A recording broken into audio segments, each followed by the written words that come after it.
Olá, bem-vindos a mais um estudo da obra Obreiros da Vida Eterna. Psicografia de Chico Xavier, editado pelo espírito André Luiz. Estamos em nosso estudo de número 40, analisando o capítulo 14, chamado Prestando Assistência. Como vimos no último estudo, André Luiz está acompanhando o velório de Dimas, um trabalhador da mediunidade que está no processo desencarnatório, já desencarnou, mas ainda mantém-se ligado ao corpo físico pelo chamado cordão de prata, fio de prata, por conta da vinculação necessária para que não tenha dissabores no desligamento, como já vimos. André Luiz, então, está acompanhando o velório dele e descrevendo que o comportamento das pessoas ali presentes não coadunam com quem tem conhecimento da vida espiritual, porque as pessoas estão tendo conversações que perturbam o espírito de Dimas. E, para piorar a situação, temos um coronel presente no velório que está contando uma história, narrando um fato de um assassinato que supostamente teria sido testemunha ocular o Dimas, o falecido Dimas. Então nós vimos que esse coronel contou a história do assassinato decorrente de uma traição e, para ocultar o crime, o assassino, então, acabou ceifando a vida de uma testemunha ocular. Esse coronel diz, então, que Dimas foi testemunha ocular desse assassinato e escondeu o fato. Sabia quem era o assassino e, durante a sua vida, não contou às autoridades. Essa é a calúnia contada por esse coronel no velório de Dimas, o que demonstra uma insensibilidade enorme, já que ele está acusando o morto de ocultar um crime para beneficiar uma figura política.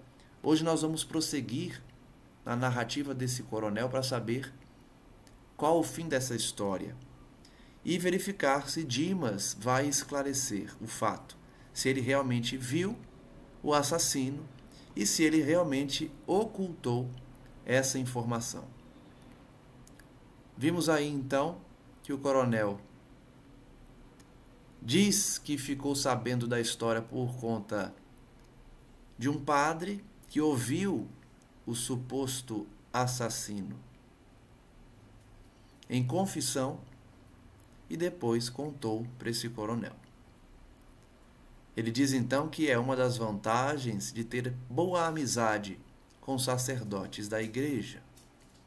Chega a dizer o nome do padre, ocultado aqui na obra, somente com a letra F, como a inicial do seu nome, e que ele havia contado o fato para esse coronel. Obtendo então todos os detalhes da ocorrência obscura, diz ele que o assassino nomeou inclusive o Dimas para o padre como testemunha exclusiva do pecado cometido, que foi o assassinato. O padre, por ser excelente amigo, cheio de experiência do mundo, nas palavras do coronel, não trouxe o caso a público. E as pessoas envolvidas no drama deixaram descendência distinta e seria crueldade rememorar acontecimento tão triste.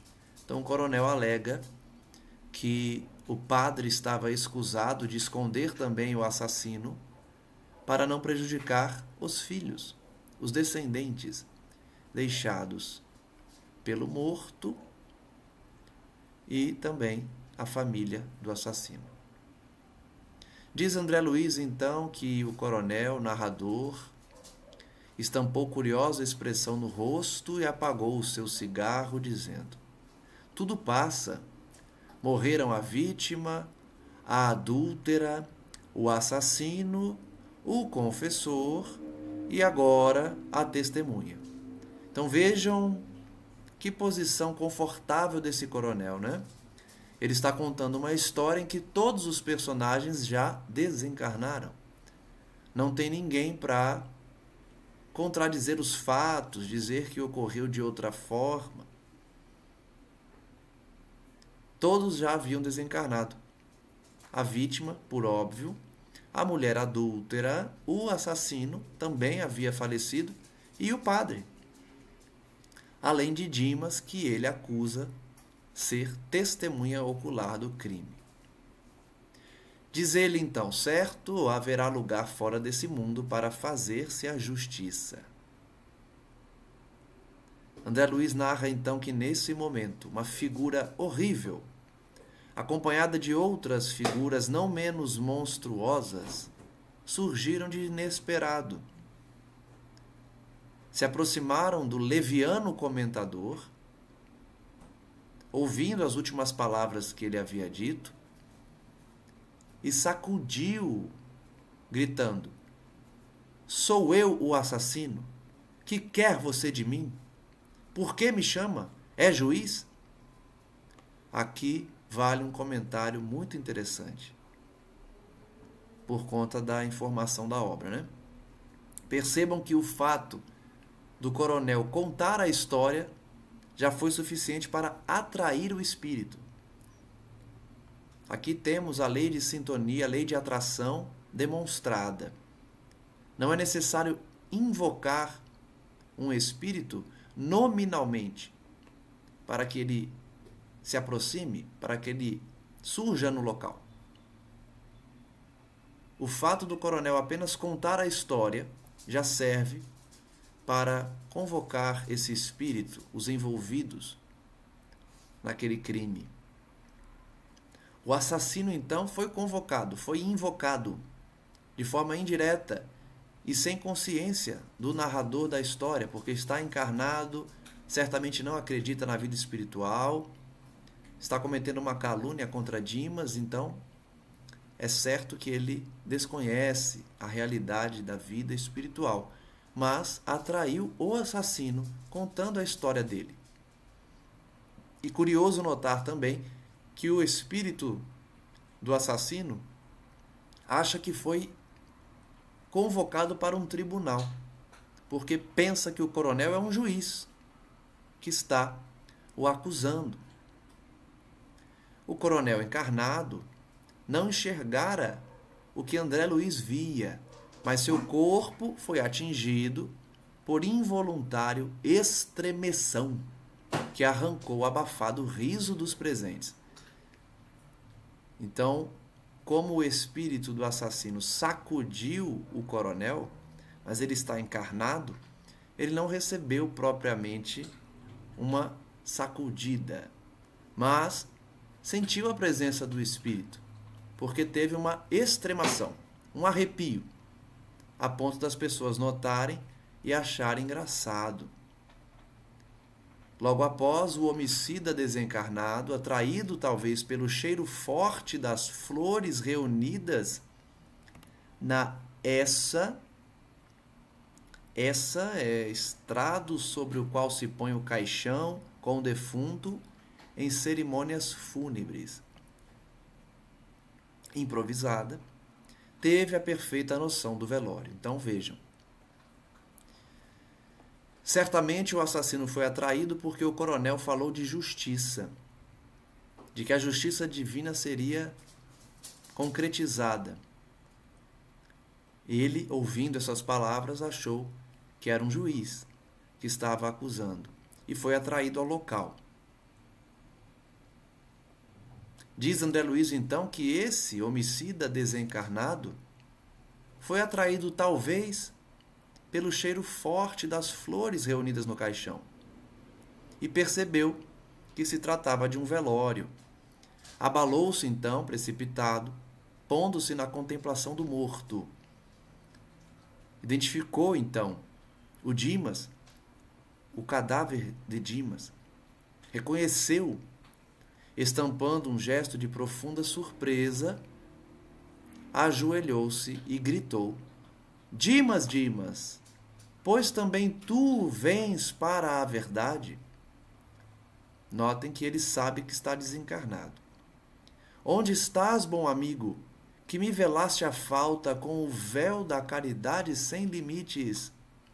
Socorre-me, estou desesperado. Onde encontrarei minha vítima para suplicar o perdão de que necessito? Ajuda-me ainda, tem compaixão. Deves saber o que ignoro. Socorre-me, socorre-me, socorre-me. Então percebam que o homicida está arrependido, está sofrendo, logicamente, as consequências do seu ato, porque tirou a vida de alguém para ocultar uma traição. Alguém inocente que implorou por sua vida, inclusive, porque tinha família. Então ele está sofrendo as consequências do seu ato. E ao reconhecer Dimas, pede perdão a ele e pede socorro, também dizendo que Dimas foi testemunha de fato do homicídio e silenciou, preservou a figura do assassino. Ao lado do infeliz em rogativa, diversas entidades sofredoras permaneciam estáticas. Mas Fabriciano, que é o espírito que acompanha André Luiz naquela visita, surgiu inesperadamente e ordenou aos invasores afastamento imediato. Olha a autoridade moral de Fabriciano. Ele determina que aquelas figuras deixassem o local.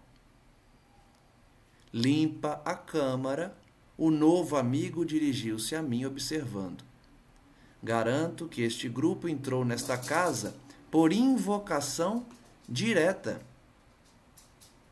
Note que ele descreve a invocação como direta. Eu pensei que era uma invocação indireta, porque o coronel não tinha intenção de invocá-los, né?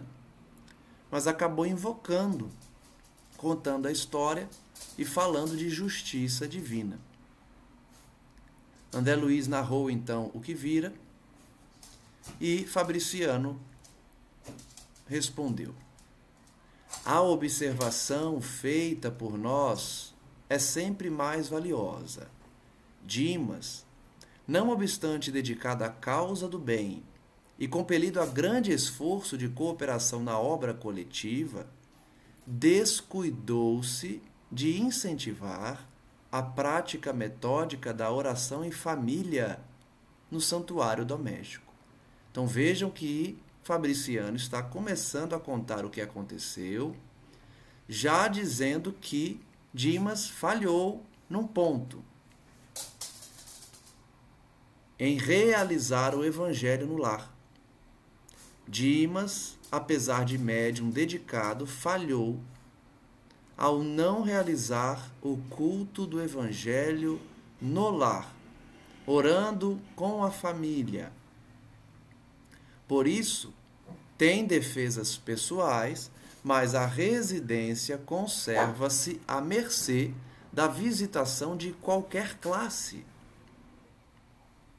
Já estudamos aqui a importância da oração no lar, a oração individual, que traz essa proteção, essa armadura, bem como transforma o lar numa fortaleza. Dimas, portanto, por não cultivar a oração em família, tinha proteção pessoal, mas a sua casa estava desguarnecida, adentrando qualquer tipo, qualquer classe de espírito. Serve de reflexão e alerta para nós, como sempre. Que tipo de espírito adentra a nossa casa? Será que nós cultivamos a oração, o evangelho no lar, a conduta consagrada ao bem e a renovação moral, para que a nossa casa seja visitada somente por espíritos nobres? Nobreza no sentido moral? ou a nossa casa está desguarnecida de proteção e por isso adentram espíritos obsessores, espíritos perturbados, brincalhões, rasteiros. André Luiz diz então que aquela explicação era significativa e ele começou a compreender a razão do sentimentalismo prejudicial da família inconformada. Com aquela informação, então, André Luiz pôde entender por que a família estava inconformada com a morte de Dimas. Notem a importância de nos prepararmos para o desencarne, mas também prepararmos nossa família.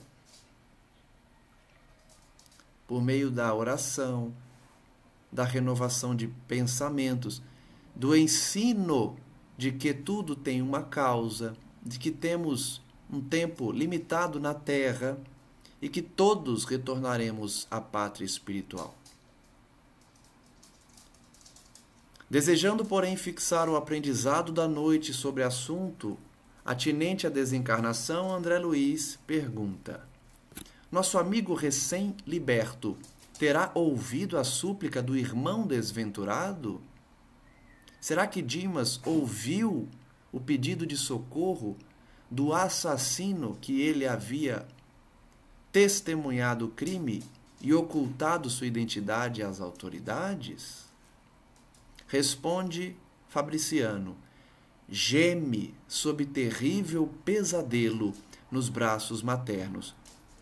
Lembrem-se que Dimas ainda está no colo da mãe, aguardando o desligamento do fio de prata, do último liame entre o espírito e o corpo, entre o perispírito e o corpo, e está tendo pesadelos, tanto pela conduta dos convidados, dos familiares, como por essa última súplica do espírito em sofrimento.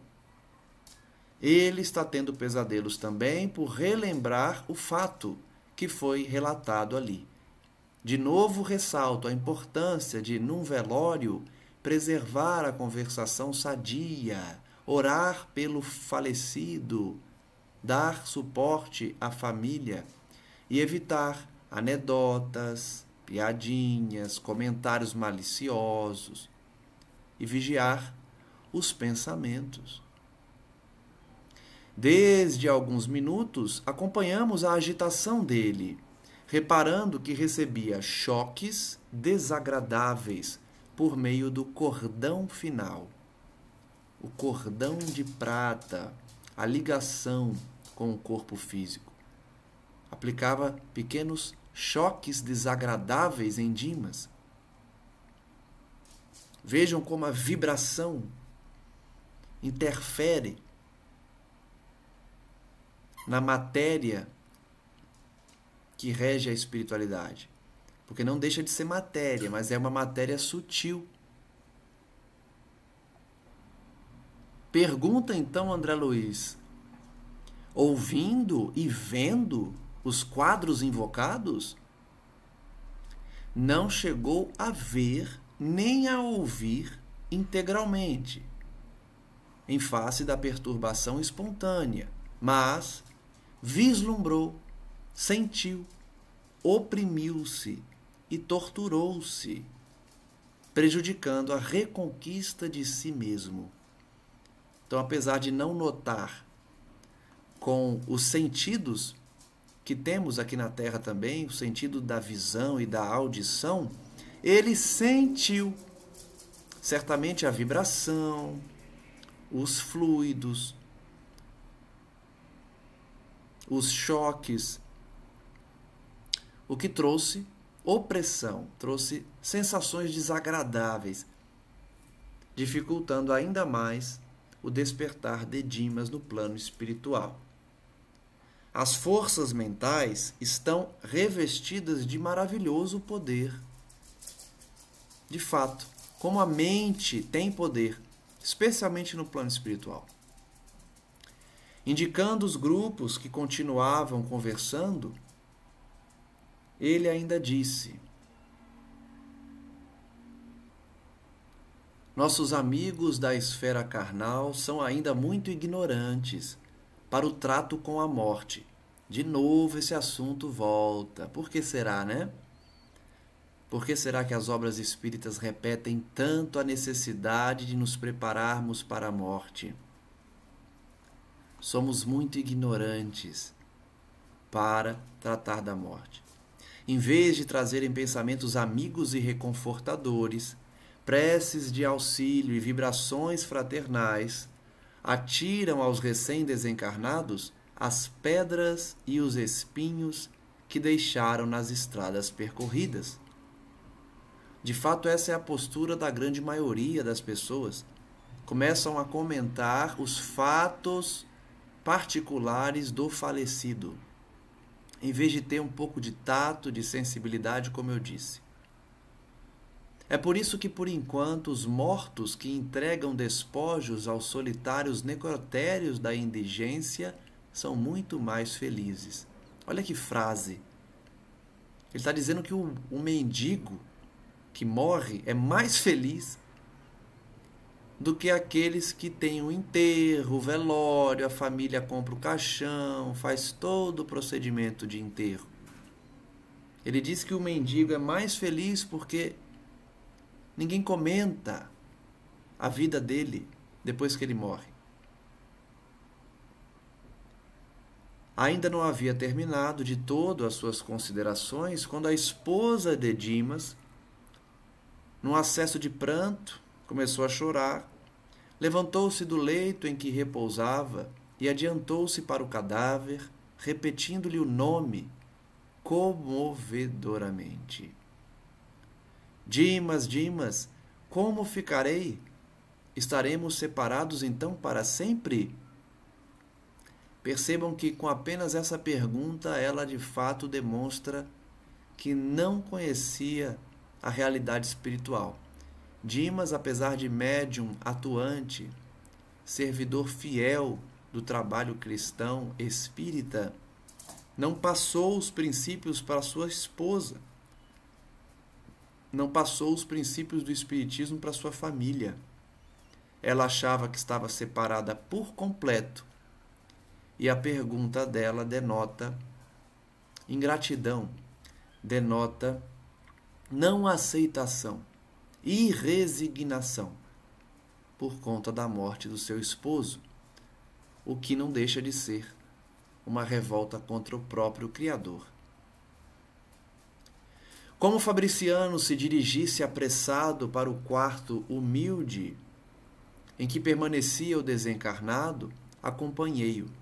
Então vejam que Dimas está num quarto, ainda ligado ao corpo físico que está na sala, sendo velado.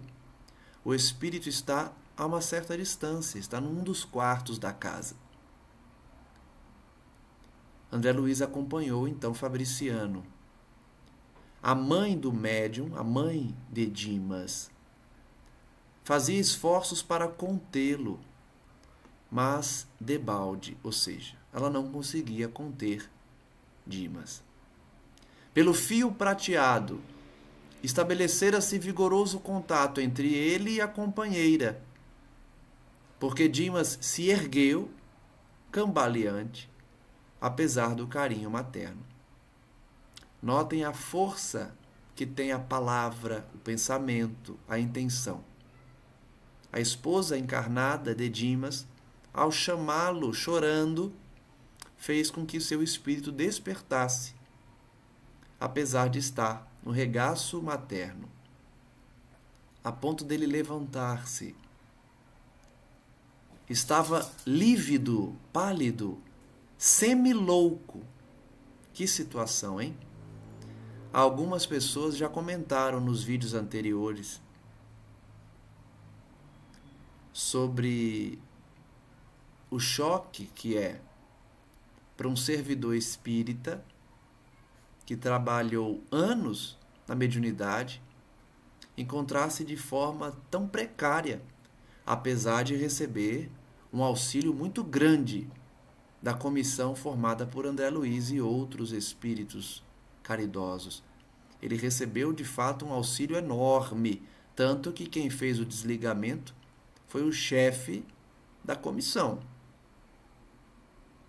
Um espírito elevado, chamado de mentor aqui na obra, dos trabalhos. Então, apesar disso, Fabriciano descreve, aliás, André Luiz descreve Dimas como semi-louco. Por isso a importância de, além de trabalhar no bem, além de dedicar-se ao serviço cristão, ao serviço caridoso, nós precisamos nos preparar de todas as maneiras. Preparar a família, manter uma vibração elevada em casa, realizar o culto do Evangelho no lar, para evitar que nossa residência seja um antro de espíritos perniciosos. Dimas então avançou para a sala mortuária, rogando paz, mas antes que pudesse aproximar-se muito dos despojos, Fabriciano aplicou energias de prostração na esposa imprudente, que foi novamente conduzida ao leito, agora sem sentidos, enquanto Dimas voltava ao regaço maternal menos aflito. Aqui 2 comentários. Primeiro, vejam a assistência que Dimas possui. Ele já ia iniciar um processo doloroso de desespero, porque ele ia chegar próximo do seu corpo físico, dos seus despojos, ia chorar, ia se desesperar, porque a esposa estava desesperada. Mas por conta do seu mérito acumulado na existência, ele ainda estava recebendo assistência de Fabriciano, que foi lá e desmaiou a esposa dele. Esse é o segundo comentário. Fabriciano desmaiou a esposa de Dimas. Porque aqui diz, aplicou energias de prostração, ou seja, fez ela perder os sentidos. Vejam como a espiritualidade tem poder, tem força, sabe lidar com as energias, sabe lidar com o magnetismo, com as vibrações. Fez a esposa de Dimas desmaiar, para que Dimas pudesse retornar ao carinho de sua mãe. Fabriciano então disse a André Luiz: há situações em que o drástico deve ser medida inicial. O drástico deve ser medida inicial. Nosso irmão muito fez pela harmonia dos outros durante a existência e merece libertação pacífica. Olha aí o que eu falei do mérito. Ele merece libertação pacífica, porque ele se dedicou ao próximo. Sinto-me, pois, no dever de garanti-lo para que se desembarace dos últimos resíduos que ainda o inclinam à matéria densa. Então, Fabriciano estava ali com um objetivo específico: libertar Dimas por conta do mérito que ele traz, que ele acumulou. Outros amigos e afeiçoados do médium chegaram ao ambiente doméstico, interessados em ajudá-lo também. E como a noite ia muito alta, despedi-me dos companheiros, pondo-me de regresso ao acolhedor asilo de Fabiano. Lembrem-se que André Luiz estava ainda na casa porque pediu a Jerônimo para visitar a casa enquanto todos estavam na casa transitória Fabiano. Então agora ele voltou, depois de colher esses ensinamentos que estudamos aqui. No dia seguinte, ao ver André Luiz, Jerônimo disse: espero, André, que o velório lhe tenha trazido úteis e instrutivos ensinamentos. Sim. O estimado assistente falava com muita propriedade e razão, diz André Luiz. Eu aprendera muito durante a noite.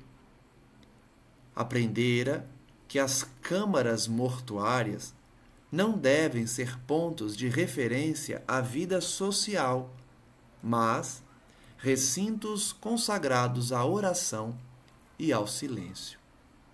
A gente já comentou essa conclusão de André Luiz agora há pouco. A importância de nos comportarmos mentalmente em velórios. Silêncio e oração. Respeito ao falecido e à sua família. Finaliza André Luiz, então, esse capítulo com esse aprendizado. E inicia o capítulo 15 continuando esse aprendizado, porque intitulou como Aprendendo Sempre. Ele diz: 2 horas antes de organizar-se o cortejo fúnebre, o velório iria então se dirigir ao cemitério. Todos estavam a postos no mundo espiritual. A casa de Dimas enchia-se de pessoas gradas, além de apreciável assembleia de entidades espirituais. Então haviam muitos encarnados, como também desencarnados. Jerônimo, resoluto, penetrou a casa, seguido de nós outros. Encaminhou-se para o recanto onde o recém-desencarnado permanecia abatido e sonolento, sob a carícia materna. Então, creio eu que Jerônimo vai desligar definitivamente Dimas, porque certamente não vai mantê-lo preso ao corpo físico enquanto é enterrado, enquanto é levado ao cemitério. Ele vai ao quarto onde Dimas está com sua mãe, e aqui também vale o comentário de como as mães amam, né? Ela passou a noite inteira com ele. Isso não é nada para uma mãe, porque elas fazem isso durante a vida física, que dirá na vida espiritual. Velam os seus filhos doentes do lado da cama a noite inteira, em vigília, sem dormir. Isso é padrão de mãe. Mas vale o comentário para reafirmar como o amor de mãe é infindável, né? Não tem nem fim nem tamanho. Ela ficou o tempo inteiro com Dimas. Reparei que o médium liberto tinha agora o corpo perispiritual mais aperfeiçoado, mais concreto.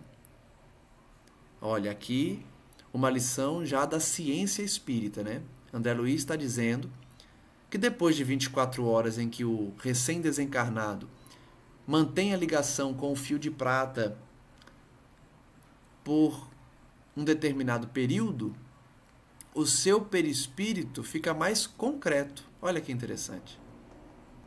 É uma das etapas, portanto, da desencarnação, uma das últimas etapas. O perispírito fica mais concreto, mais aperfeiçoado, nas palavras de André Luiz. Certamente para ter uma vivência mais adequada no novo plano em que se encontra, que é o plano espiritual. Tive a nítida impressão de que, por intermédio do cordão fluídico, de cérebro morto a cérebro vivo, o desencarnado absorvia os princípios vitais restantes do campo fisiológico. Mais uma informação da ciência espírita. O cérebro do cadáver transmitia ao cérebro do espírito, que ele chama aqui de cérebro vivo, que o espírito continua vivo após a morte, os últimos fluidos vitais do corpo. Olha só. Mais um motivo para que o fio de prata não seja desligado de maneira muito rápida, imediata. Sempre que possível, o desencarne é feito lentamente, especialmente para quem merece. Nosso dirigente contemplou o enternecido e pediu informações à genitora, à mãe dele, que disse: graças a Jesus, melhorou sensivelmente. É visível o resultado de nossa influência restauradora e creio que bastará o desligamento do último laço para que retome a consciência de si mesmo. Então, todo o auxílio dos espíritos tinha ajudado, apesar de Dimas ainda estar semi-louco, semi-inconsciente, nas palavras de André Luiz. A mãe dele acreditava, no entanto, que assim que se desligasse o fio de prata, o cordão fluídico, ele retomaria sua consciência. Jerônimo examinou Dimas, auscultou como um médico experiente, cortando em seguida o liame final. Cortou o último laço, verificando que Dimas desencarnado fazia agora o esforço do convalescente ao despertar, estremunhado, findo longo sono.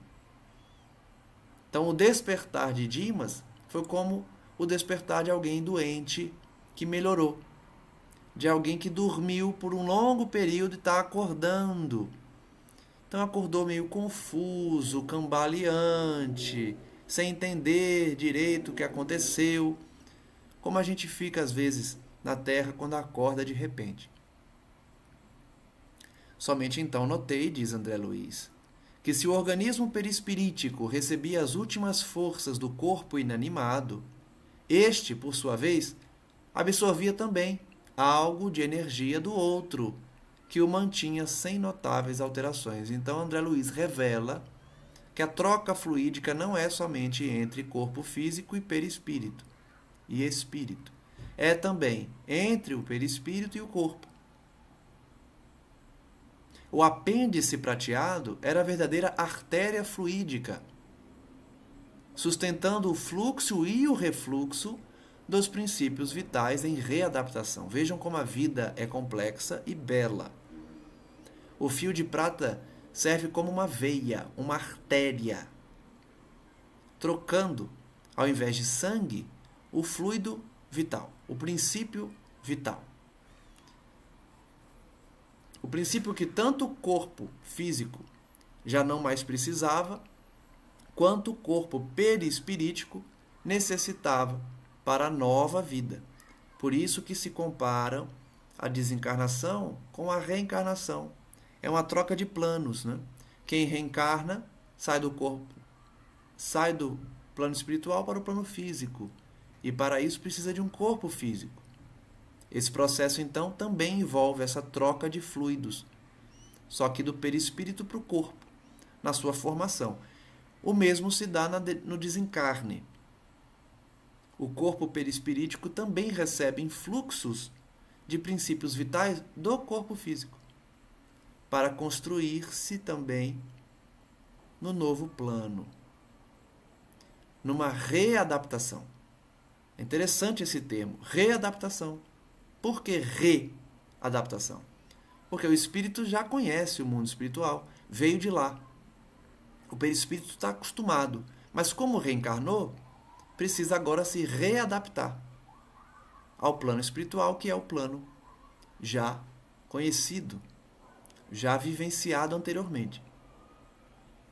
Diz ele então que, retirada a última via de intercâmbio, que é o fio de prata, o cadáver mostrou sinais quase de imediato de avançada decomposição.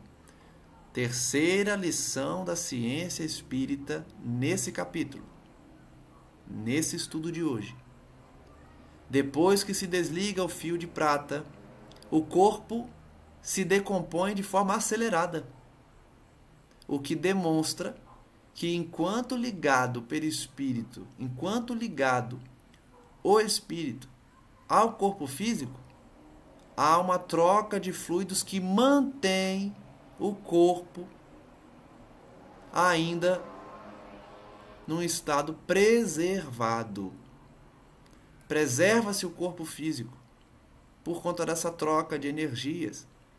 A partir do momento que desliga, a decomposição é acelerada, porque não há mais essa troca de fluidos, de energias.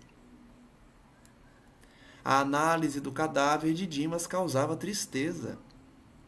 Inumeráveis germes microscópicos entravam como exércitos vorazes em combate aberto, libertando gases ocultos que revelavam o apodrecimento dos tecidos e líquidos em geral. É a decomposição. As bactérias vão comendo o corpo, soltando os gases presos que causam, inclusive, o odor pútrido dos cadáveres. Os traços fisionômicos do defunto achavam-se alterados, degenerando-se também a estrutura dos membros. Os órgãos autônomos, por seu turno, perdiam a feição característica, já tumefactos e imóveis. André Luiz está descrevendo a decomposição cadavérica. Em compensação, Dimas livre, ou seja, Dimas espírito, despertava. Amparado pela mãe, abriu os olhos, olhou em volta, no impulso de criança alarmada, assustada, e chamou a esposa aflitivamente. Então notem que a esposa foi a primeira que o Dimas chamou quando despertou no mundo espiritual. Vejam a ligação ainda forte entre ambos, o que é natural. Chamou como uma criança. Dormira em excesso, mas alcançara sensível melhora. Sentia a casa cheia de gente e desejava saber alguma coisa a respeito. A mãezinha, porém, afagando-o brandamente, acalmou-o, esclarecendo. Ouça, Dimas, a porta pela qual você se comunicava com o plano carnal, somático, cerrou-se com seus olhos físicos. Tenha serenidade, confiança, porque a existência no corpo físico terminou. Então vejam que, primeiro, Dimas queria saber o que as pessoas estavam comentando na sua casa. Ele queria se dirigir ao velório. Mas a sua mãe falou: Dimas, presta atenção, acabou o seu tempo na Terra. Você voltou para o mundo espiritual. O seu corpo ficou lá. Seus olhos físicos fecharam. Tenha confiança, calma, porque sua vida terrena findou-se. O desencarnado não dissimulou a penosa impressão de angústia e fitou-a com amargurado espanto, identificando-a pela voz um tanto vagamente. Não me reconhece, filho? Veja a perturbação de Dimas. Primeiro ele queria ver a esposa porque achou que estava vivo. Depois não reconheceu a própria mãe. Tamanha confusão mental natural após o desencarne. Kardec ensina, conforme a lição dos Espíritos, que esse período de confusão é normal, especialmente no nosso atual estágio evolutivo. Todos têm confusão quando desencarnam, confusão mental, uma perturbação. Só que, quanto mais integrado à vida espiritual, quanto mais preparado, menor o tempo dessa perturbação. E quanto mais apegado às coisas da matéria, quanto mais vinculado às coisas terrenas, maior o período da perturbação. A mãe, então, pergunta a Dimas: não me reconheces? Bastou essa pergunta carinhosa, pronunciada com especial inflexão de meiguice própria das mães, para que o desencarnado se abraçasse à velhinha, gritando num misto de júbilo e sofrimento: mãe, minha mãe, será possível? Então Dimas, que foi médium, espírita, sabia da vida espiritual, e mesmo assim, será possível que eu estou com minha mãe desencarnada? Imagine para quem não é espírita, hein? Imagine para quem não acredita em nada. Se o espírita aqui, que trabalhou anos na mediunidade, pergunta: será possível que eu estou vendo a minha mãe falecida? Imagine o ateu ou o filiado a outras religiões que não acreditam na sobrevivência da alma ou na comunicabilidade dos espíritos, né? A anciã deteve-o, então, ternamente nos braços e disse: escute, refreie a emoção que lhe será extremamente prejudicial. É difícil, né? Como que a gente vai segurar a emoção vendo a nossa mãe, que na maioria das vezes desencarnou há muitos anos, né? Mas ela está dizendo, refreie sua emoção, vai te prejudicar. Sustente o equilíbrio diante do fato consumado. Estamos agora juntos numa vida mais feliz. Não tenha preocupações com os que ficaram. De novo, a obra traz a lição do desprendimento, de entregarmos nossas preocupações terrenas para Jesus, de entregarmos nossas tarefas para outras mãos. É o mesmo conselho que nós já vimos em capítulos anteriores. Dessa vez é a mãe de Dimas que fala: não se preocupe mais com as coisas da terra, nem com as pessoas que ficaram. Segure sua emoção, tudo será remediado, como convém no momento oportuno. Acima de qualquer pensamento que o incline à prisão, no círculo que acabou de deixar, faça valer a confiança sincera e firme em nosso Pai Celestial. A importância de manter o pensamento elevado, ao invés de nos prendermos ao plano físico. Oh, minha mãe, e a esposa? E os filhos? Eu já comentei aqui quando nós víamos a situação de uma senhora, que eu não, estou tentando lembrar o nome dela, que também estava preocupada, né, com os órfãos do orfanato que ela cuidava, a sua família. E o conselho de Dr. Bezerra de Menezes foi que ela entregasse todos eles a novas mãos e entregasse as aflições a Cristo. A lição se repete. A mãe de Dimas pede que ele entregue as preocupações dos seus familiares, dos seus filhos e da sua esposa, dizendo: os laços terrenos entre você e eles foram interrompidos. Restitua-os a Deus, certo de que o eterno Senhor da vida, a quem de fato pertencemos, permitirá sempre que nos amemos uns aos outros. Então ela dá o mesmo conselho: entrega seus familiares a Deus, que sempre permite a sobrevivência do amor, mesmo diante da morte. Dimas então olha para sua mãe, através de espesso véu de pranto, e antes que ele enunciasse novas interrogações, falou a genitora carinhosa, apresentando-lhe Jerônimo, que acompanhava a cena também, comovido. Eis aqui o amigo que o desligou das cadeias transitórias. Em breve, partirá você em companhia dele, buscando o socorro eficiente de que necessita. Jerônimo desligou e vai encaminhar Dimas para a casa transitória Fabiano.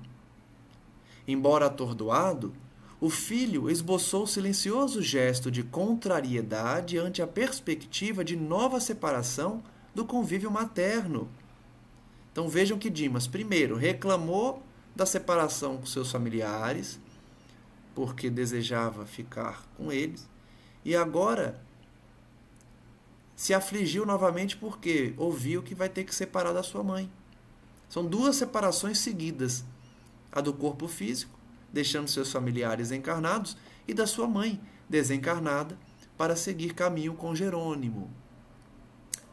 A mãe dele então diz: vim até aqui porque você me chamou, recorrendo à Mãe Divina, Maria, lembra?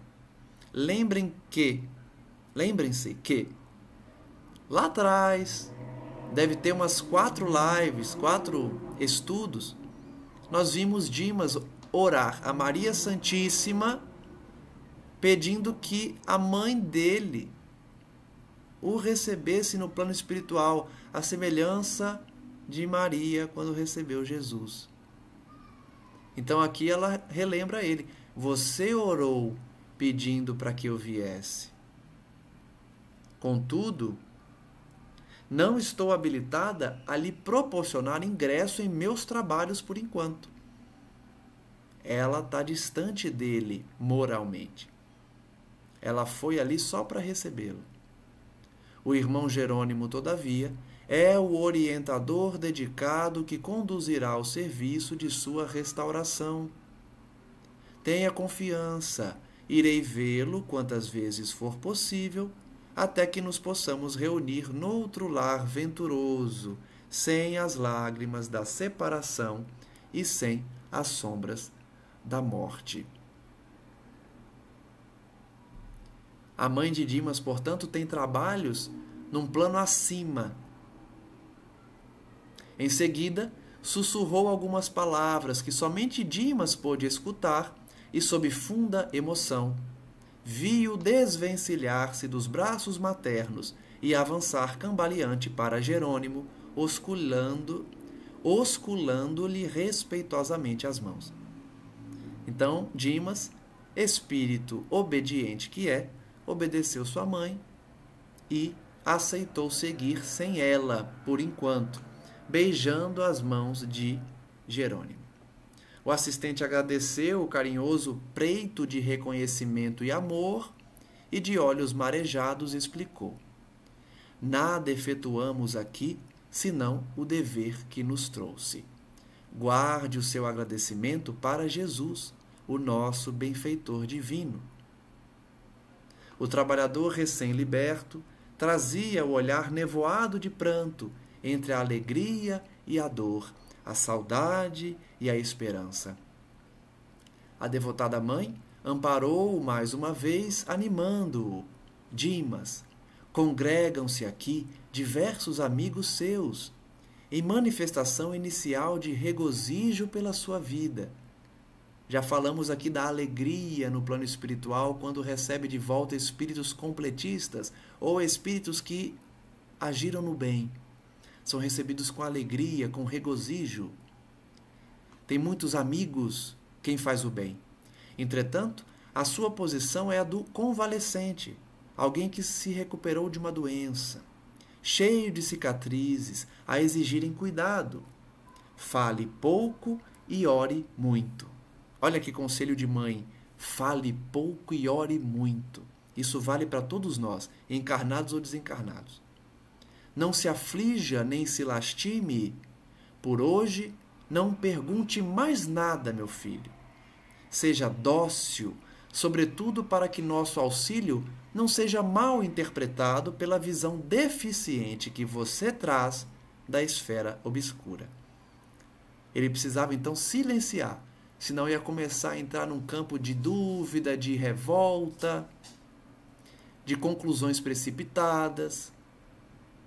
Acompanharemos seus despojos até a última morada, que é o cemitério, a fim de que você faça exercício preliminar para a grande viagem, que levará a efeito dentro de breves minutos, sustentado pelos nossos amigos, a caminho do restabelecimento.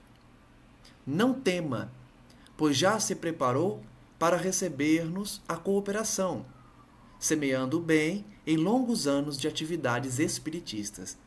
Então, Dimas, trabalhador de longos anos no espiritismo, tinha mérito para receber a ajuda da mãe, de Jerônimo, de André Luiz e de tantos outros amigos.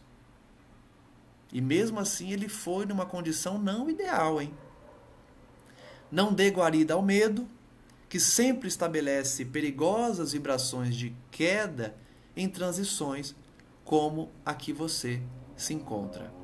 Então vamos refletir sobre os conselhos da mãe de Dimas, tão valiosos, e também dos comentários de André Luiz, porque tanto nos velórios quanto nas situações de desencarne, precisamos preservar essa postura de respeito, de oração e de silêncio, e ao mesmo tempo nos prepararmos e prepararmos a nossa família para esse momento natural da morte, a que todos estamos sujeitos, cultivando o bem para termos mérito de resgate, acompanhamento, auxílio dos espíritos amigos e dos espíritos superiores no momento do nosso desenlace.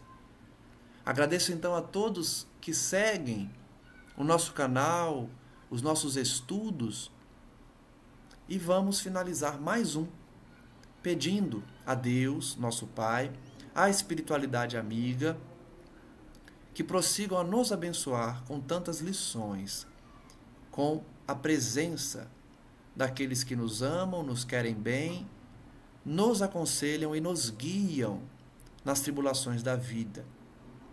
Estejamos em sintonia, tornando o nosso corpo revestido de armadura protetiva da nossa mente, bem como da nossa casa, transformando-a numa fortaleza pela oração e pelo Evangelho no lar. A postura mais importante, a conduta no bem, deve ser o nosso objetivo para uma convivência harmônica com os familiares e com todos aqueles que Deus coloca em nossas vidas. Que possamos, por fim, refletir nas lições aqui ouvidas para tanto nos prepararmos para a vida espiritual, quanto para cultivarmos boas companhias, espíritos maduros, que querem o bem, que já abandonaram as amarras físicas dos interesses mesquinhos da crosta terrestre e abraçam causas nobres da cristandade superior, trabalhando em nome de Jesus, em nome de Maria Santíssima, para o nosso equilíbrio, para que as dores e os desafios da terra se tornem um pouco mais fáceis, um pouco mais facilitados de serem superados. Agradecemos, portanto, e pedimos que as bênçãos reinantes nesse ambiente possam ser transmitidas a todos que estão em nossos pensamentos. Familiares que necessitam, amigos que estão em situações difíceis, adversários do bem, obsessores e delinquentes que ainda se dedicam ao mal. Que todos eles, nesse momento, sintam um pouco do que é o amor de Cristo, para que se renovem, para que despertem antes que seja tarde. Não para penas eternas, mas para penas que podem durar longos anos, inclusive em outros planetas, destinados à revivescência das expiações e das provas, a que estamos hoje vinculados, mas que nos libertaremos em breve, com a graça do Senhor. Muito obrigado, amigo Jesus, e que Maria Santíssima, Mãe das Mães, anjo em forma de mulher, possa estender o seu manto sagrado, resgatando e amparando todos que ainda se mantêm distantes voluntariamente do Salvador. Que assim seja, graças a Deus, e até o próximo estudo. Um forte abraço a todos.